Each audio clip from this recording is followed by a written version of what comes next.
Hello everyone and welcome. I know it's been a while. It's been a crazy few months. COVID really kind of screwed things up. Messed with my work schedule and everything, so it made it kind of difficult to make videos and so forth. And now it's summer and it's hot, which explains why I am down in the basement here. But also I just kind of moved some stuff around and so I kind of turned it into my own little studio space, which is kind of neat. Keeps me cool, keeps me comfortable.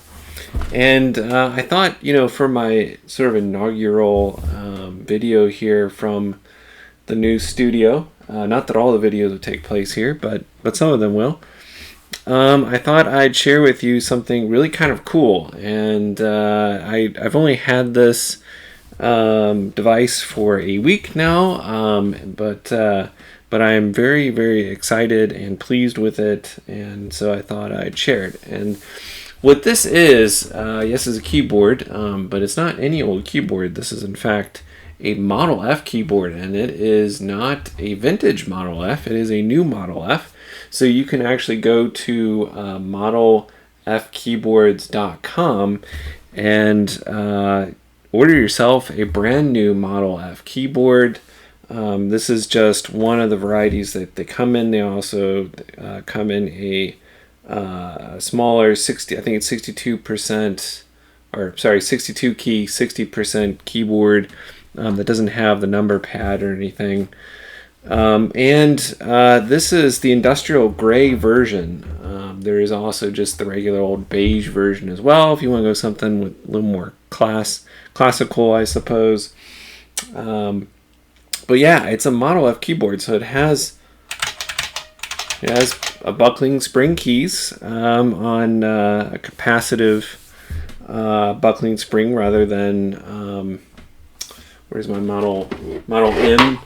So Model M keyboards also buckling spring, but they didn't come out until the mid '80s. The Model F keyboard had already been around for several years. In fact, IBM basically designed the Model F in the 1970s. But that's a membrane buckling spring key switch, and the difference between the two is fairly noticeable. The Model M has kind of a clunkier, tone to it as well as feel to it. I think the Model F is just, maybe I've mentioned this in other videos, I just think it's feels much smoother. It definitely does have a lower actuation force, right? Maybe about 60-65 grams, unlike a Model M keyboard, which is more around 70 to 75. So it doesn't wear out your fingers nearly as quickly or as easily as the Model M. And for a long time, I'm getting a hold of a Model F keyboard, an original Model F, and I've got one here. So this is my Model F keyboard that I've got that goes along with my IBM 5150, which would have been the original, of course, personal computer by IBM that came with that keyboard.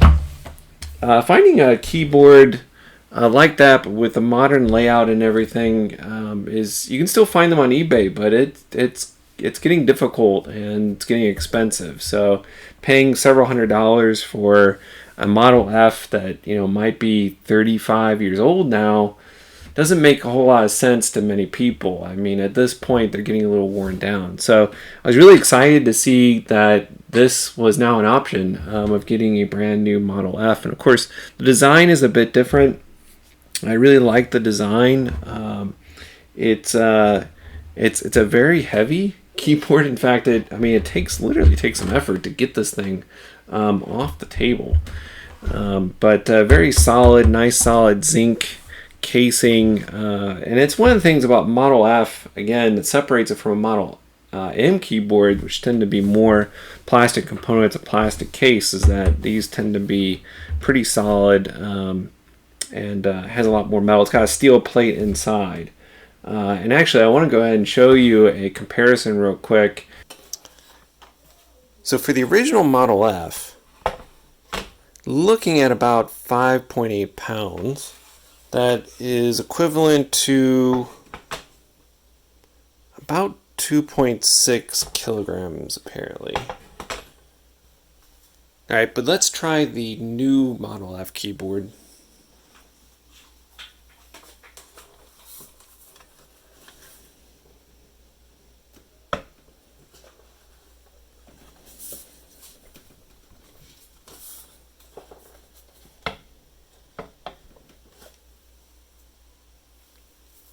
Hopefully you saw it there, flash 4 kilos. Amazing. By the way, that's something like 8.8 pounds.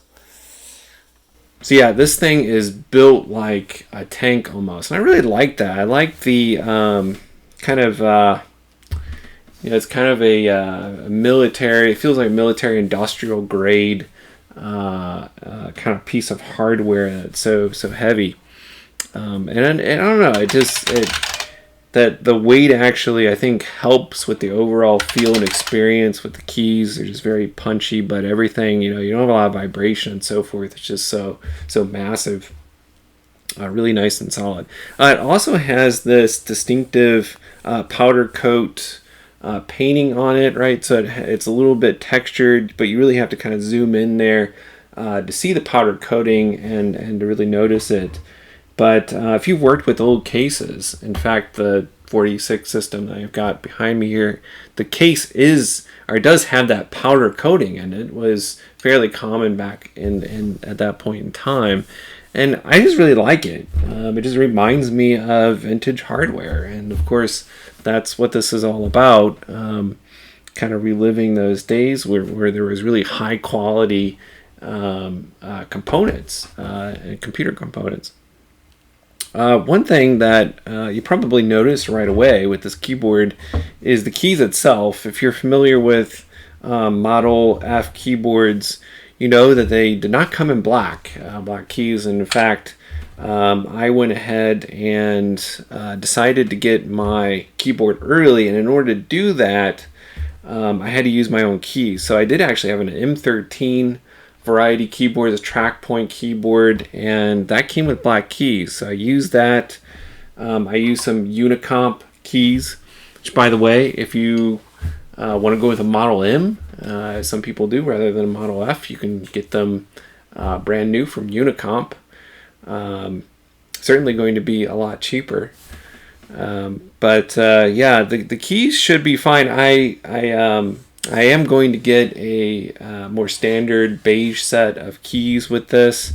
I paid a little extra to have it sent later, again, so I could just get the keyboard. And then Joe, who runs this whole thing, and also, by the way, provides all the support for these keyboards, just really amazing. Will send those keys to me later. So once I get those keys and I put the new keys in, I'll make another short video and show you what's going on. I did have...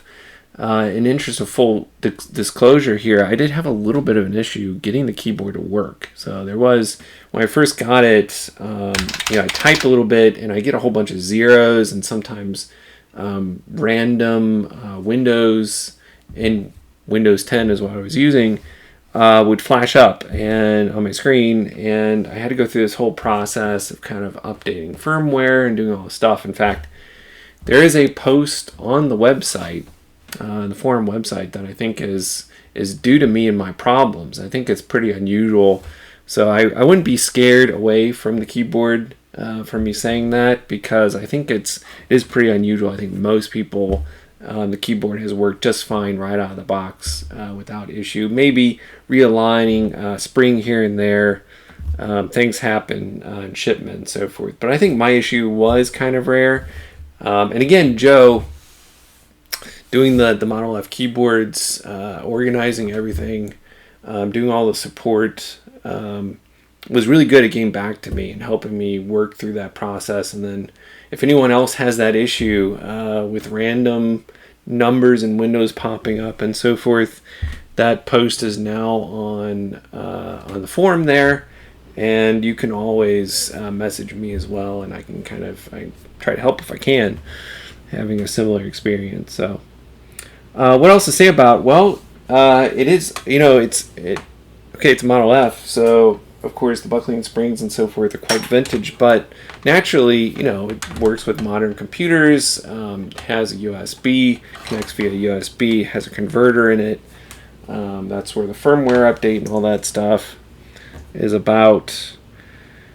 So it works normally very well, and once I got through that initial problem, it hasn't been an issue at all, and I just love typing on it. Again, it feels really good to me. So on the back, I did pay a little extra to get my birth date as the manufacturing date, and it does come with these cork pads that you can put on the bottom. Unfortunately, it does not come with the feet that you can, you know, on a Model F. It has this really neat mechanism where you turn this and pop out the feet like that, and you can turn it and pop it back in. Maybe. There we go. It's getting a little old, getting a little difficult to work with. I was kind of expecting there to be feet. I don't know. I didn't look into it. But I ended up adding these rubber feet to it, which obviously don't tuck in or anything, but work really well. I much prefer having the keyboard at a bit of an angle. I think most people do when they are typing and so forth. Feels amazing. Sounds just like an original Model F keyboard. Just feels better because it's, you know, brand new. It's hard to beat that. The question is it worth it? Because this is, you know, a $350 to $400 or so keyboard, depending on what you get. And I would say, you know, it depends. If you've had experience with Model Fs and you really like it, but you know, you might have an older Model F version that I don't know, starting to wear down as they are, and they're getting old, and you've got a little bit of extra cash, you know, sitting around. I think it's worth it. I think it's totally worth it. But you know, if you're more of an Alps person, you know, or